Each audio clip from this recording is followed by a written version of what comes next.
Hi and welcome to this new video, and in this video I'm going to be introducing you to the new version of VelociDrone.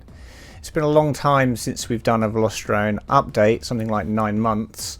Most of that delay has been down to COVID restricting us from being able to fly, and we needed to do flying for the new release of VelociDrone. And I didn't want to do the release without doing the things that we'd already talked about, but then COVID hit and then we couldn't do them. So those things were originally the toothpick quads. So we wanted to put toothpicks in, but we then couldn't because we couldn't do the flying in order to do the aerodynamic testing that we needed to do. We have now done that, and additionally we've also done freestyle quads. So there are toothpicks and there are freestyle quads in the new version of VelociDrone, and that's the next premium pack, which is the freestyle pack, which I'm not going to be talking about on this video. We'll do other videos for the premium pack. This video is really about showing you what we've done with the sim, because it has gone through quite a significant change. However, despite going through quite a significant change, you will still recognize a lot of the menus. You're not going to get lost in the sim and not know how it works anymore, because we've kept most of the UI the same. It's just got a different skin to it, I guess is what you would call it. So the front menu has obviously changed. We've got this drone race that's going on the front menu, and you'll see that there's a little speaker thing here that's red, and that's because I've disabled the sounds for the drone race. If I just unclick that for a moment,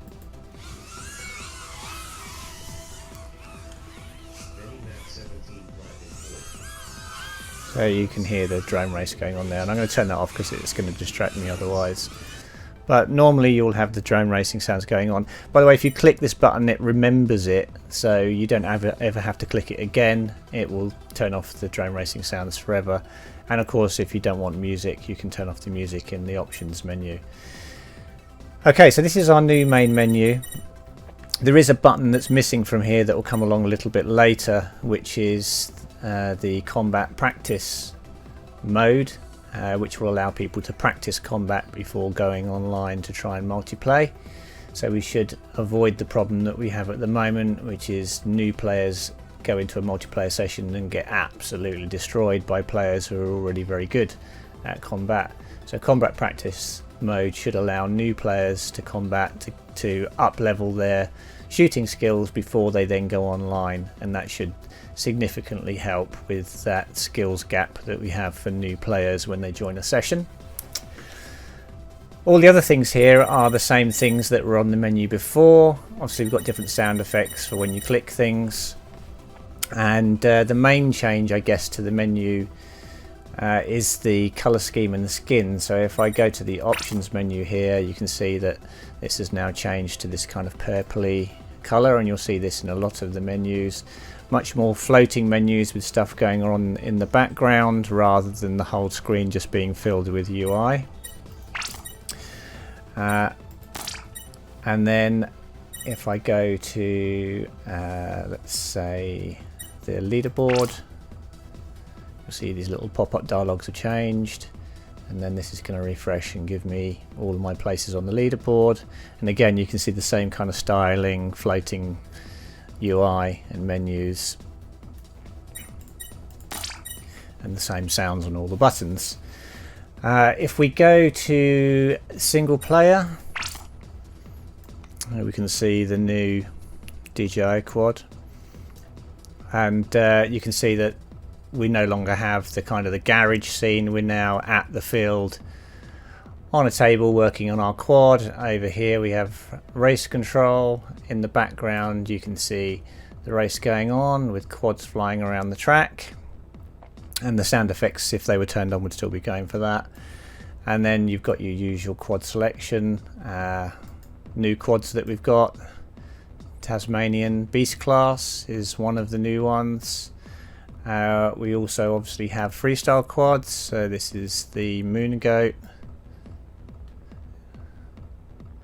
and then the Nazgul.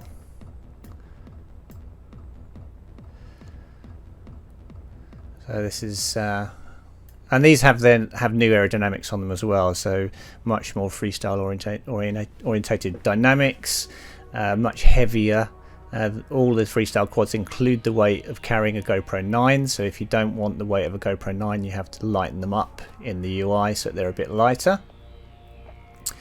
Also if I go up here a little bit, yeah, here we go, I've got a toothpick.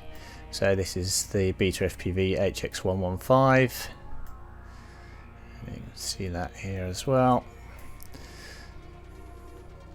And again, in some cases we do still go to a full screen menu because it makes sense to do so, but most of the time it's going to be floating menus that you're dealing with. If I go back from here and I just drop into multiplayer and just select this quad for the moment, I'll show you another change, which is that this is the new multiplayer menu. Now you will recognize this, except we've split it up to make it a little bit more understandable. So you select your server here. If you're creating a session, then you name it here, and then you can host or have a hidden session. If you're joining a named session, you can type the name in here and then join, and then you've got your usual sessions that you can join listed here. And then you also now have a global chat, so anyone who is just in the sim and has gone to the multiplayer menu, you'll be able to see that they are in the multiplayer menu and talk to them before you even start a game. And at the moment this only works in the multiplayer menu, but we have plans to also put this global chat inside of sessions as well, so people inside of a session will be able to talk to people who are looking for sessions, or see people who are typing in the global chat and looking for sessions. So it just facilitates multiplayer a little easier, makes it a little simpler for people to find out who's around, who's looking for sessions, what sort of sessions they're looking for. So it just gives you a bit more interaction with the multiplayer community. Okay, and if I come out of that and then I go, let's go single player and select the quad, and then you get this, you'll recognize this. This is the usual kind of selection menu, and it's changed colors a little bit, but it's still generally the same functionality. And if I go to something like empty scene day, for example, then you can see all your various tracks, select a track to load, change your wind strength, drop downs for selecting your modes, same as you would normally have. So this is still kind of the same kind of thing.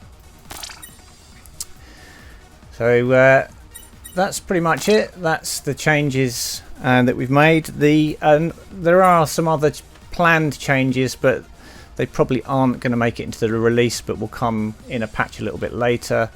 For example, the controller setup menu, we're planning on doing some work on this and making this a little easier for new players to understand and to configure their controller. So there's a bit of work coming on that, but that probably won't be in the release. The tutorials page, when you come here, it cuts the sound off so that you can watch a tutorial. But you've got all your tutorials in here, and if you click on these, and it just opens a browser window to watch those, and when you go back it turns the sound back on. Track editor, same kind of thing really. It's the same as before, but more of a floating menu rather than full screen menus. Same functionality and so on. Okay, so that's kind of a quick overview, very quick overview of the changes we've made, but obviously it looks and feels very much like a new simulator because of these changes. But from me just going through it there, you can probably see that you're not going to struggle to navigate or find your way around, because it's the same functionality but just reskinned and made to look a bit nicer and to be more kind of drone racing orientated, with stuff going on at the field, and being in the tents with pop-up tables and so on, working on your quad. Okay, so that's it, and I'll see you on the next video.